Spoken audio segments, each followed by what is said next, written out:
Good afternoon, ladies and gentlemen. You guys just need to stretch or anything. Feel free to do it. My name is Carrington Matthews, Sr. Attorney Teresa Mafood and Attorney Carrington Matthews, Jr. We have the pleasure and the honor of representing Mr. Marquavius Huey in these proceedings. Who is Marquavius Huey? Marquavius Huey is 27 years old.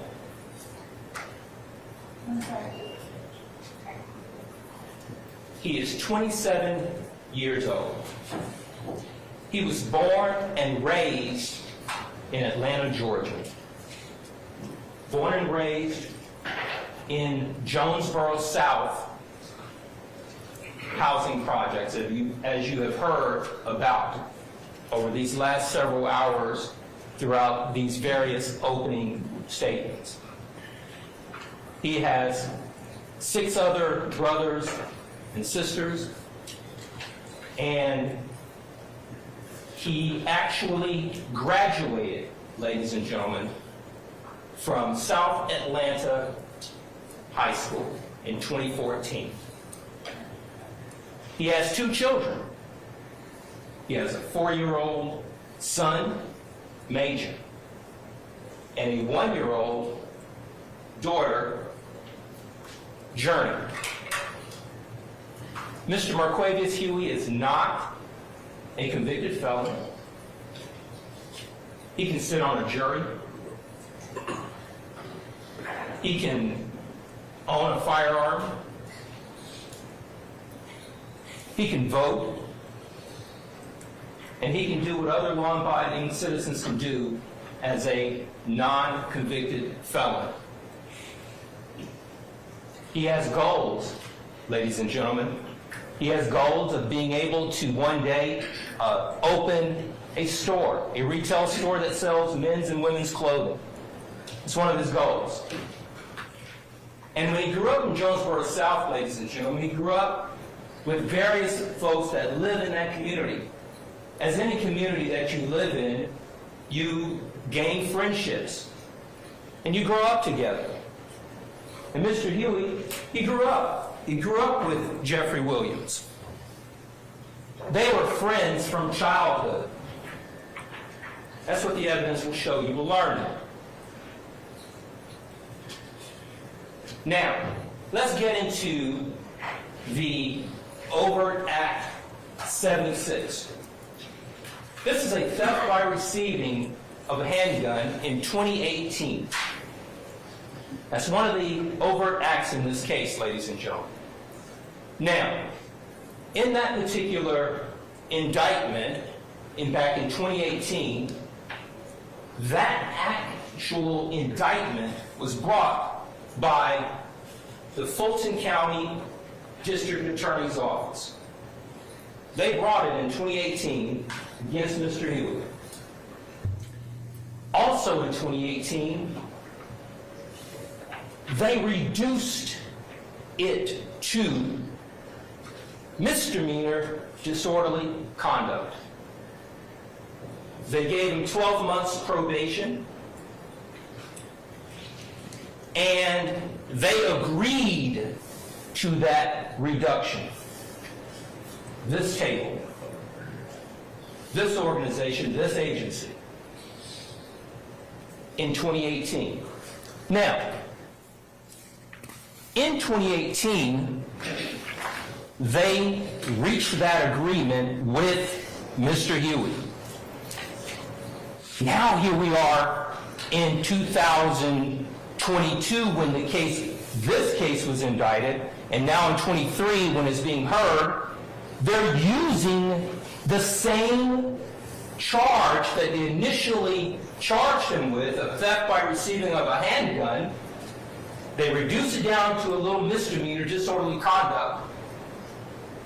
And now they say, hey, let's tell the ladies and gentlemen of this RICO trial that this is an overt act in a RICO conspiracy in a YSL case. That's what they have brought to you in this indictment. The evidence will show that in 2018, this had nothing to do with anything concerning RICO. Because the evidence will show, had it, now keep in mind, the dates, 2013 to even the present, is what the government just told you all yesterday, was this RICO conspiracy. So in 2018, ladies and gentlemen, if this particular overt act has anything to do with a RICO conspiracy today, why did the same agency decide in 2018 that a felony theft by receiving charge negotiated, agreed to, should get reduced down to disorderly conduct? But this is what the evidence will show. You will learn it, and this is what's been handed to you. Now, let's break it down. This indictment. Counts 3 through 7 we're going to go through first, and then we're going to go through another grouping of counts. But these are, there are a lot of charges in this indictment with respect to Mr. Huey. There are a lot of charges, right? But when these charges are put together the way that they are supposed to be, you will see as we get through this case that there are 2 cases that we're dealing with in these groupings, and then we're going to talk about another incident concerning the Fulton County Jail. So just stay with me. We're going to get there. Let's first talk about April 26, 2019.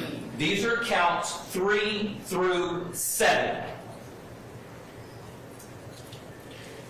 Count 3, Overt Act 88, Mr. Huey is charged with armed robbery. They're saying that on April 26, they're alleging that Mr. Huey, as a party to a crime, committed this armed robbery against this gentleman by the name of DeJuan Maynard.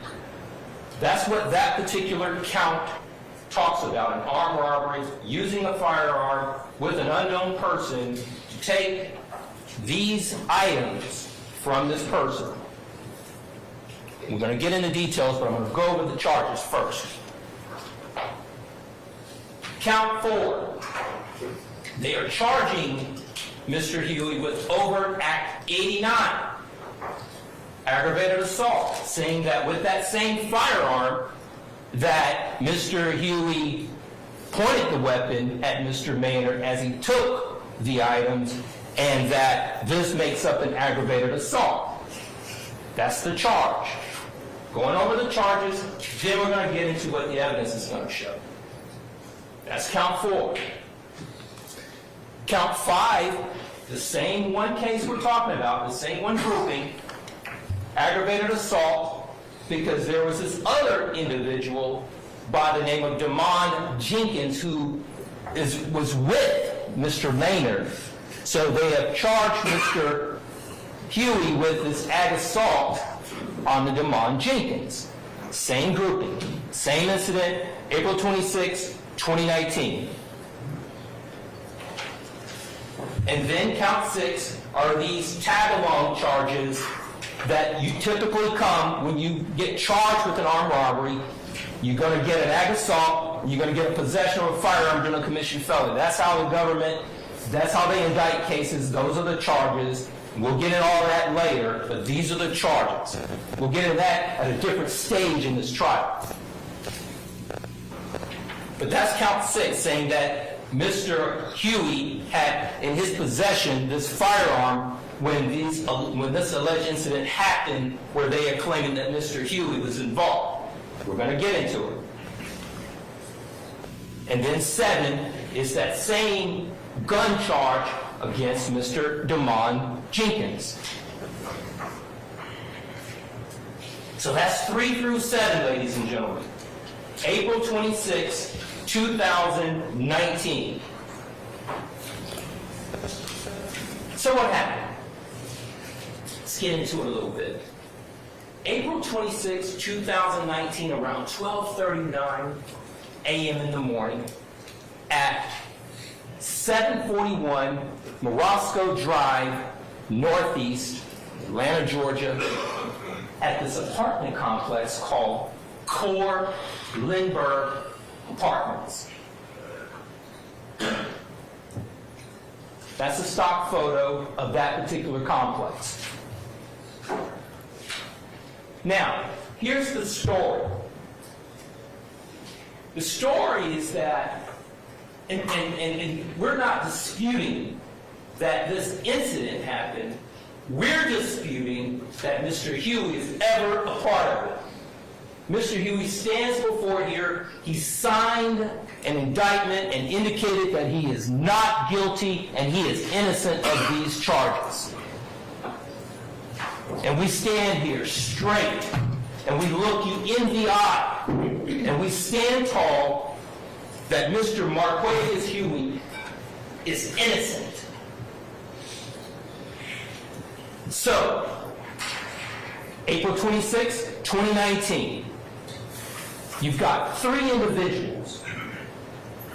They have left the apartment unit, and these 3 individuals are walking in the parking deck, right? They're walking to their car. 3 individuals. As they're walking to the car, these 3 individuals, they see 2 black males get out of a vehicle they describe it as a black Mustang with a temporary tag. So these 3 individuals, they're in the parking deck, they're walking to their car, and 2 other individuals get out of the car and they begin to chase these 3 individuals.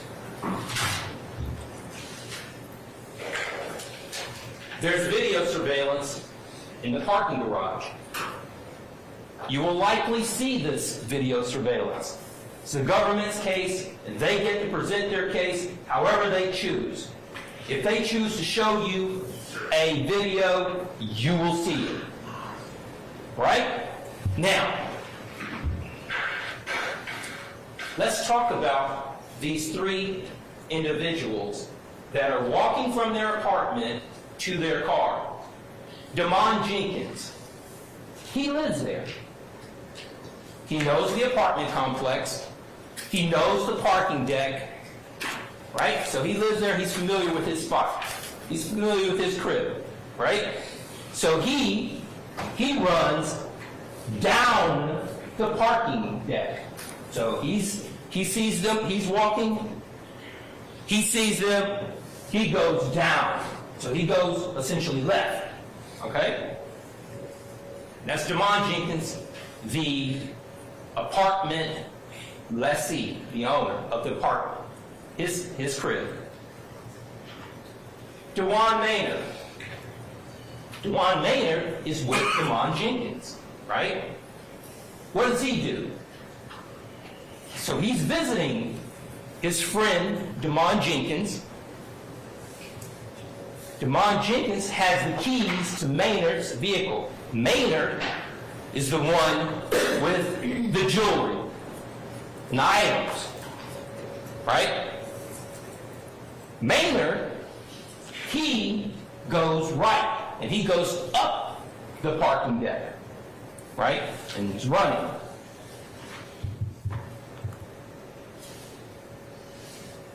Now, you've got this armed robbery that is occurring. You've got Damon Jenkins going left, down the deck. You've got Maynard going right, up the deck. Now, pay close attention. The 2 perpetrators, they decide that they are going to go after one person. not 2. Right? This is an armed robbery. Right? You've got 2 perpetrators, you've got 3 victims. One of those victims goes left, Jenkins, Maynard goes right. Maynard is the one person out of those 3 that those 2 perpetrators go after. So you've got 2 individuals that are the perpetrators chasing Maynard up the parking deck. The third male, I guess he goes down, and he is not chased. He goes down, one goes left, he ducks, the other one, Maynard goes up the deck, the 2 perpetrators chase Maynard. That's the story, that's how it's happening. Now, the 2 perpetrators, they reach Maynard. When they reach Maynard, ladies and gentlemen, Maynard, he says when he got hit with, one of them hit him with the firearm, and that they took items. Now these are the items that Maynard says were taken. This is what he says were taken. He says a ring, a diamond 5-point star ring. He says 2 gold chain necklaces, one with a cross, another with diamonds, 1 pair of diamond earrings, a gold Gucci bracelet, a SunTrust debit card, a Gucci bag, a Louis Vuitton bag, and some cash. So you got all this grouping of items that Maynard says that was taken from him.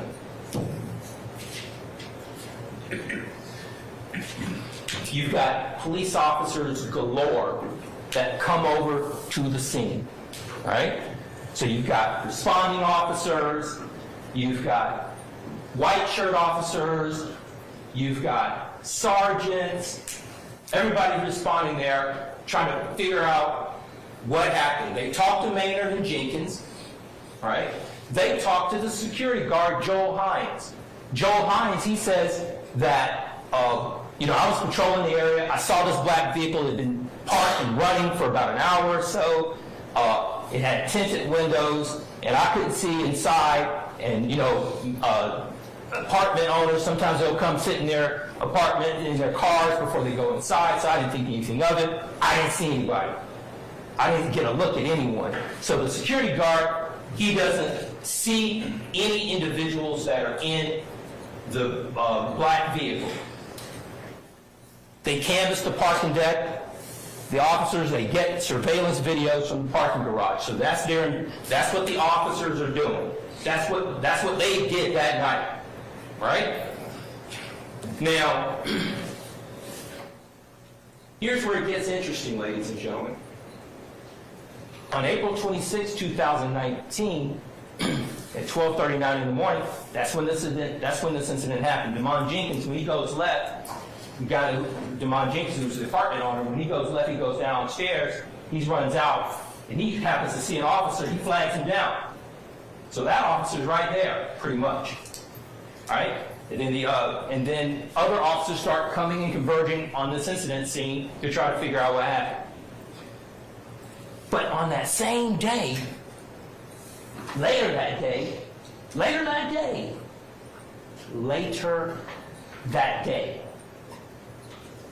Maynard, the one whose items he claims were taken, he does this, I don't know if he does an internet search, what he does.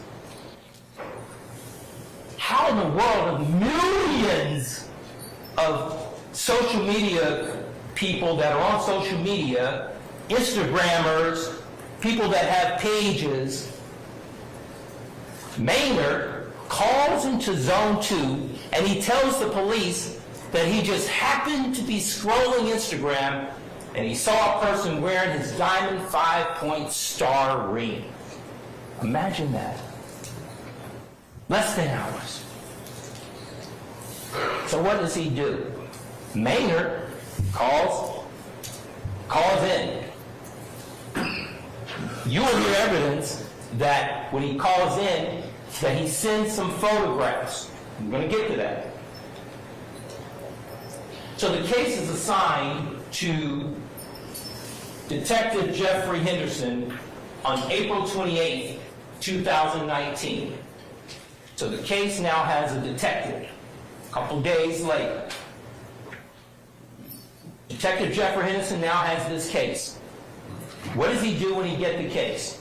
Well, he gets Maynard to send him these photographs.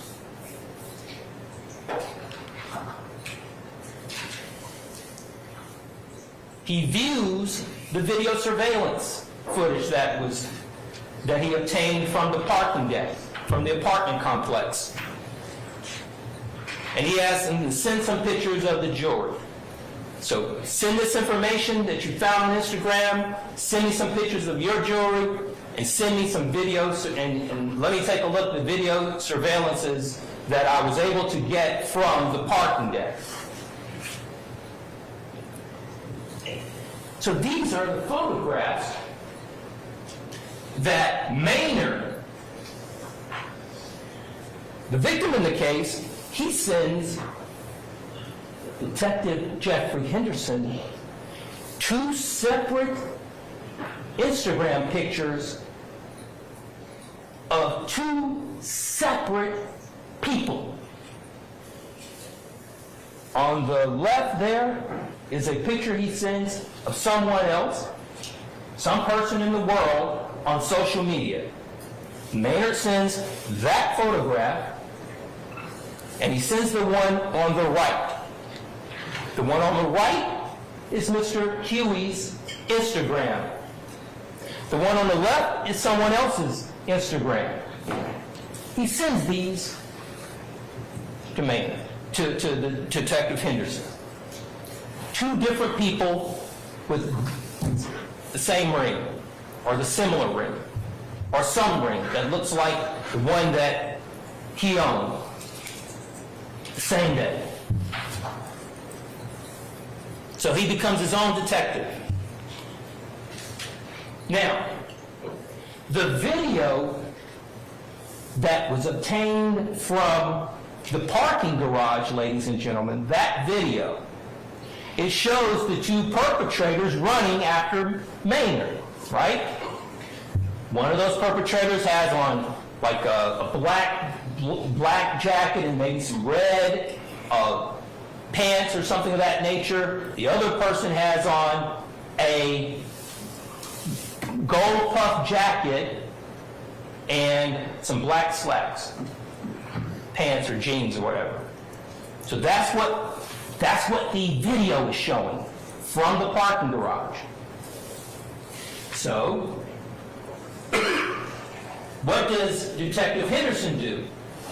So he goes on to Mr. Huey's page, and I guess starts scrolling Mr. Huey's page. Oh, Mr. Huey has a gold puff jacket. But guess what, ladies and gentlemen? In this particular, Mr. Huey's is on the right, standing in front of a black Infiniti vehicle that belongs to his lady, Justice Woodard, who is the mother of their 2 children, Major and Journey. On the left is a photograph. You heard Mr. App talk about that huge discovery that was sent to us. The evidence will show that that particular photograph is part of the discovery that came to us in this pile of evidence that is a part of this case. That on the left are 2 young men. And what's interesting here, ladies and gentlemen, is that apparently that year, the gold puff jacket from Zara was a very popular item for young people as part of their wardrobe. We know that because you're going to learn that this is what was sent to us, and that is what was going on with the dress back in 2019. 3 different people with the same gold puff jacket that was provided to us in discovery, that the government provided to us. So the gold puff jacket is relevant here. Why? Because what was Detective Jeffrey Henderson's investigation at that point? Maynard sends him these two hands with the similar jewelry. Maynard sends him a piece of jewelry of his own to say, hey, you know, this is what was one of the items that was taken from me. And the video, ladies and gentlemen, from the apartment complex shows a person with that similar gold puff jacket. And what does Detective Jeffrey Henderson do with that information, ladies and gentlemen?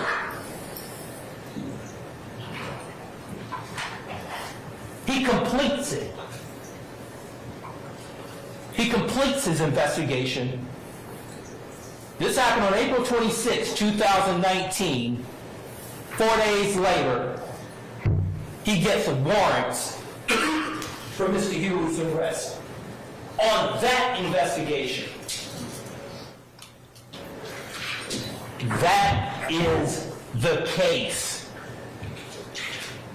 Now, there is no photographic lineup that was ever done. Maynard never says he saw Mr. Huey that night on April 26, 2019. They're not wearing masks. Mr. Devon Jenkins never selects Mr. Huey out of any photographic lineup. In fact, there was none done. There was no photographic lineup performed or attempted to be performed by Detective Henderson for the benefit of Maynard or the benefit of Jenkins in this case. He took what he got from that video surveillance, went on to receive the information that Maynard sent him, and decided that there was enough for a warrant. No photographic identification, no fingerprints left at any of those scenes, no shell casings that are linked to any firearms belonging to Mr. Huey. None of it. That's what you're going to learn. You're going to learn, ladies and gentlemen, that at any arrest that was made against Mr. Huey, any arrest that was made against Mr. Huey with respect to these items that Mr. Maynard says were taken from him, a gold 5.5-star ring, these necklaces, these items that we're talking about here, the Gucci, the Louis Vuitton, the debit cards, none of those items have ever been found on Mr. Huey's person, on Mr. Huey's any car, in any residence. None. That's the state's case for those grouping of charges, ladies and gentlemen. No DNA. Detective Henderson didn't even, when they arrested Mr. Huey for those particular charges, those groupings of charges, he didn't come down to the jail and even pull him out of the cell and say, hey, I want to talk with you. Are you willing to talk with me? Of course, that's Mr. Huey's right to either talk to him or not talk to him, but he didn't even try.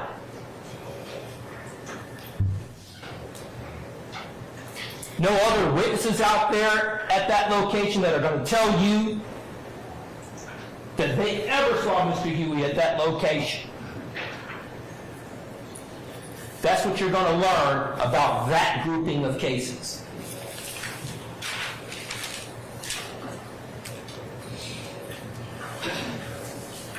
No photographic lineup. Ladies and gentlemen, this is interesting. Listen to me very closely. You will not hear any evidence of a cell phone tower locating Mr. Huey at 741 Morosco Drive, Northeast Atlanta, Georgia. You will not hear it. In the technology-driven world that we live in, cell phone evidence is powerful in terms of being able to put people at locations. Ask me, did Detective Henderson make any efforts to do that? You will learn the answer is no.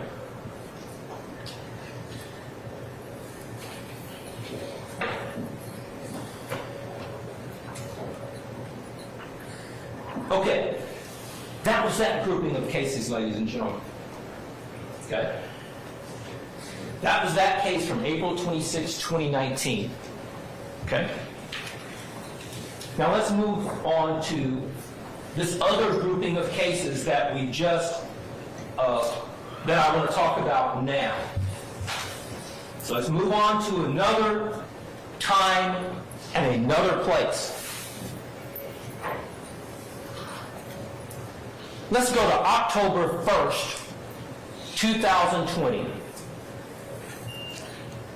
Now, count 14, when you all get this indictment, count 14, Overt Act 116, charges Mr. Huey with armed robbery, alleging that Mr. Huey and another unknown person committed an armed robbery against a gentleman by the name of Gary Holloman.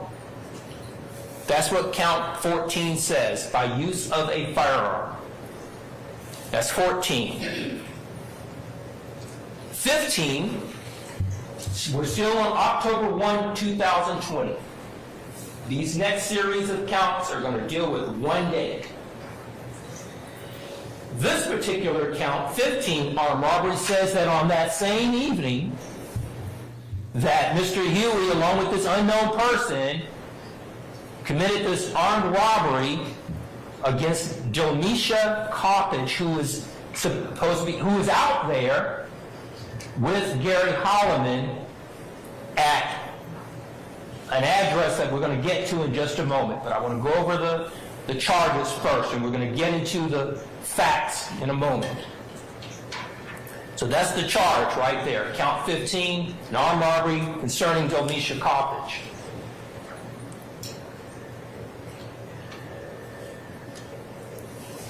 Count 16, this is a big case, ladies and gentlemen, so I'm giving you an opportunity to try to organize it as best you can. Because we definitely have been learning all year how to organize a big case. Count 16, aggravated assault with a deadly weapon. Like I said, whenever there's this armed robbery allegation, it's going to come with a host of other counts and charges tagging along with it. Because that's the way the state and government, that's how they do it. That's how they get down, and that's how they do it. That's their right, and that's how they want to bring it. But we're going to talk about it. Count 16 alleges aggravated assault. So whenever you commit an armed robbery, then you've got a firearm, then you're going to get an aggravated assault charge with it. That's the aggravated account charge that deals with Gary Holloman. That's 16. 17 deals with Domisha Coppage.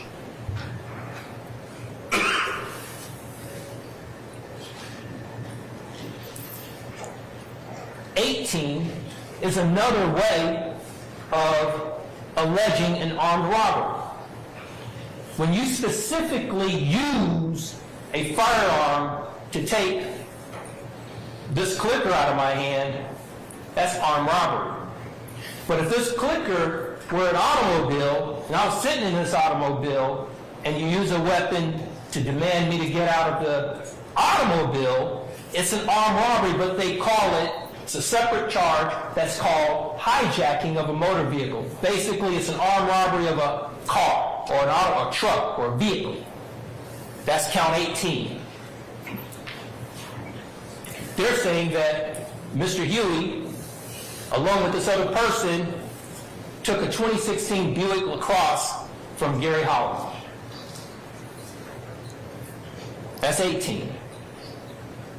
19, again, whenever there's a weapon that's involved, they're going to tag along this possession of a firearm in the commission of, in this case, the ag assault with a deadly weapon and the hijacking of a motor vehicle. So you're going to get a possession of a firearm during the commission of a felony charge.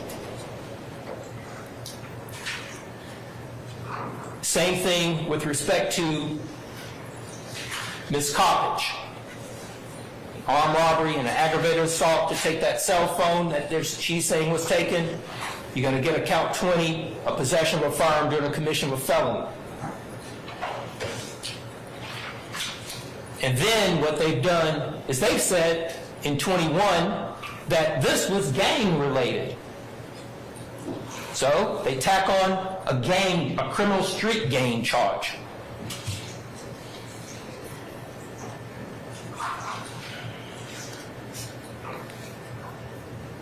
And the same thing for Ms. Coppage.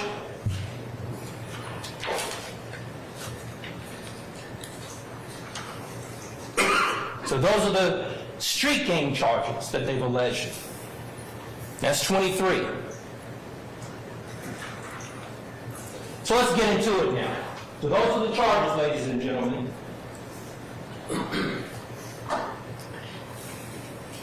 On October 1, 2020, 250 Fulton Street, Southwest Atlanta, Georgia. Not very far from where we are now, over by the juvenile court building. They're alleging that on this particular October 1, 2020, in the evening hours,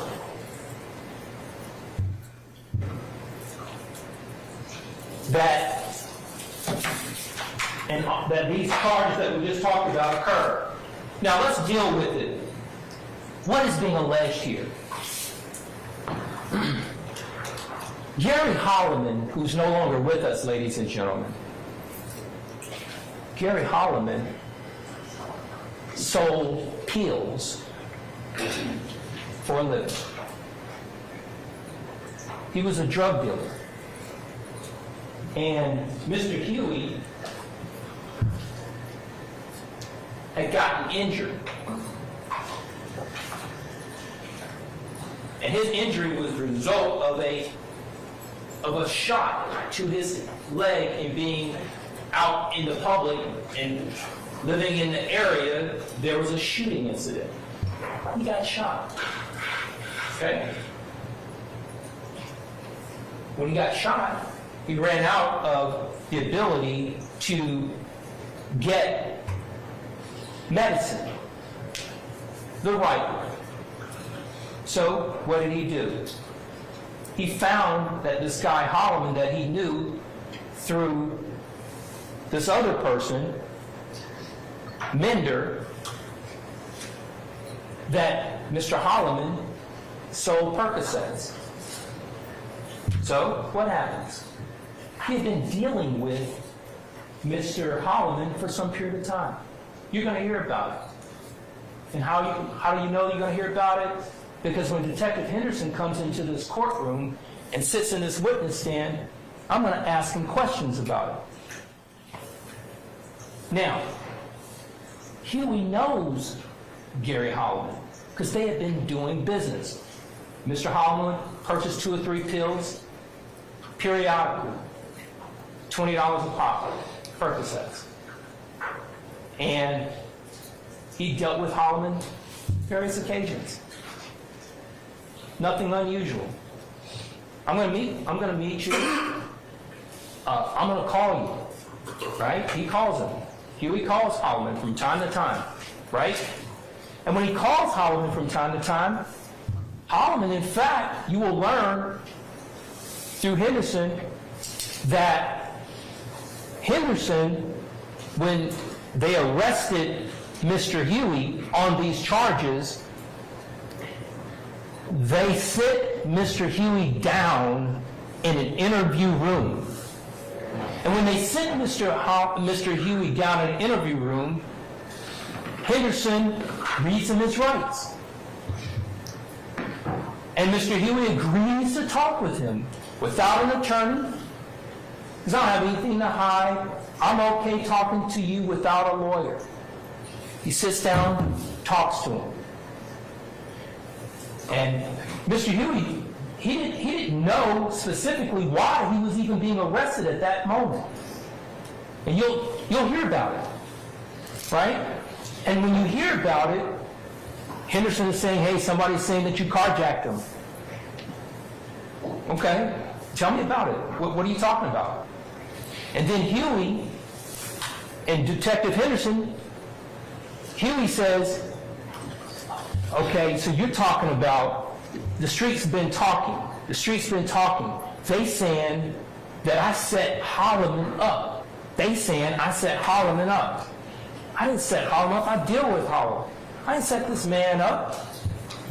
Holloman chose this particular location for us to meet, and we've met before. I know this man. In fact, now here's where it gets real interesting. In fact, Huey says to to Henderson, Detective Henderson, you can look through my phone.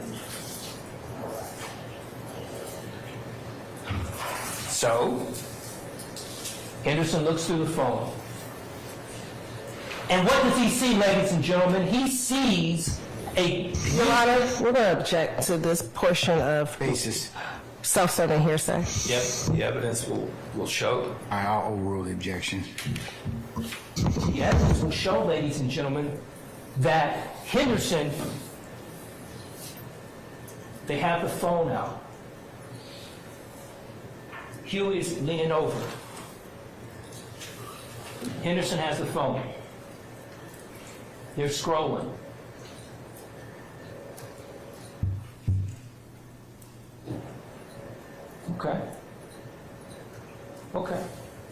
Okay. But the warrants had already been written up. He was in jail.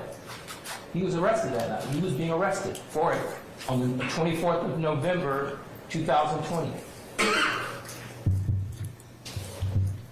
But Mr. Huey shows Mr. Henderson that he and Holloman had a relationship. You got something I want, you got something that I want to get, some Percocets, they're available. That was our relationship, right? Now, that's what Huey says to Henderson, and is corroborated in a phone that belonged to Mr. Huey that Henderson was allowed to look at on that particular morning when they arrested this man. So that's what came out from Mr. Huey. Let's talk about what came out from Mr. Holloman when he called 911. So what does Holloman basically say in the 911 call? He says that I just got robbed, and he says my nephew homeboy robbed me. My nephew's homeboy robbed me. That's what he says. And I was meeting with him because my nephew wanted me to give him some money to put on my nephew's books at the Fulton County Jail. That's what Holloman says to 911. Now, you're going to ask yourselves, ladies and gentlemen, the evidence is going to show that you don't need to give money to your nephew's homeboy to put on your nephew's books at the Fulton County Jail. The evidence will show there are many ways in which you can put money on somebody's books at the Fulton County Jail instead of giving money to your nephew homeboy. So, you are going to have to reconcile that story that my man Holloman told 911. And in the 911 call, he didn't say, that's what he said, my nephew's homeboys, I'm putting some money, giving money to giving some money to my nephew homeboy. That's what he said. So you're going to reconcile those. You're going to have to balance those two versions of events. You're going to have to ask yourself, and here's the other thing you're going to learn with this same case. You're going to learn that Mr. Holloman tells Mr. Henderson that Mr. Huey didn't have a firearm. And he's going to say, whatever he's going to say from my understanding is somebody just walked up out of the dark and put a stick on him and took his car, not Mr. Huey. What is Delmisha Coppage? Delmisha Coppage, you're going to learn that she actually lived at 250 Fulton Street, right? And that Mr. Holloman was there to meet her, right? And you're going to learn from Delmisha Coppage, if they decide to call her as a witness, that they interviewed Delmisha Coppage in September of 2022. Shortly after they indicted this case that we're here today on, they decided to go out and, do their field interviews of their alleged victims and talk to them. In September of 2022, Delmisha Coppage tells Officer Investigator Viverito, she tells this law enforcement person that, they took BG's car, Gary Holloman, BG. They took BG's car, and they also took my car, the other one left in my car. You will hear that. And there had been no information, allegations of her car ever being taken on October 1, 2020 until September 22nd, 2022, when she told it to Investigator Viverito. Mr. Hughes not even charged with taking Delmisha Coppage's vehicle. Why would she say something like that? So you all, as the triers of fact, fancy little phrase that we use in the legal business, you all, as the deciders, will have to determine with whom you will believe. What is the credibility? So those are things and decisions that you will have to make. But her car was never, ever taken.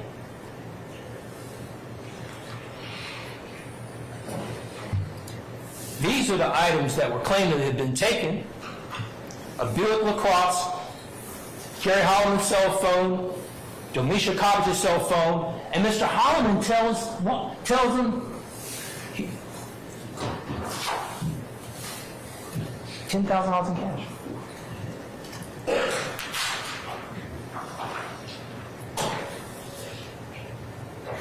You will be assessing the credibility of witnesses throughout this case. For each of these wrongfully accused individuals that are seated at these tables. Now, witnesses are going to come into this courtroom, and they're going to sit right here. And you'll see me. You may see Attorney CJ. You may see some of these other lawyers. We're going to be standing right here, ladies and gentlemen. And we're going to be asking them questions on the witness stand. And they have come into this court and raised their hand, promising to tell them God's honest truth. And when we get them into this courtroom, and when we cross-examine them, and we bring it out and establish certain things, we're going to come back to you, and we're going to tell you why, when we set this in opening, that this is the way it should go.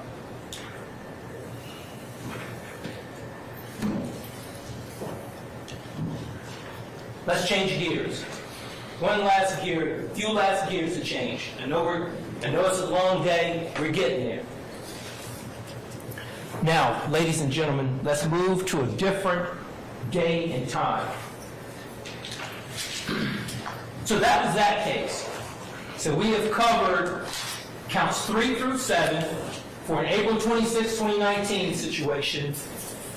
We have covered, and by the way, before I get into this, let me back up one more step.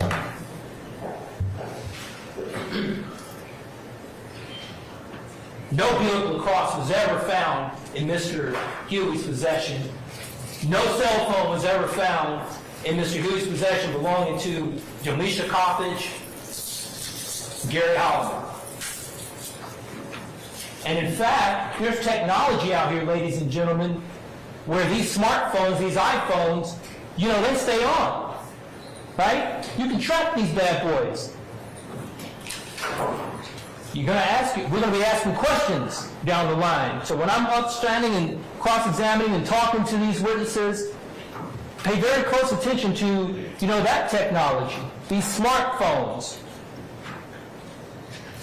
What did Detective Henderson do to follow up? Mr. Matthews, I hate to interrupt your opening remarks. Can we take a brief comfort break? How much longer do you have, sir? Probably 30 minutes. Let's take a comfort break, okay? All right, 10 minutes, ladies and gentlemen.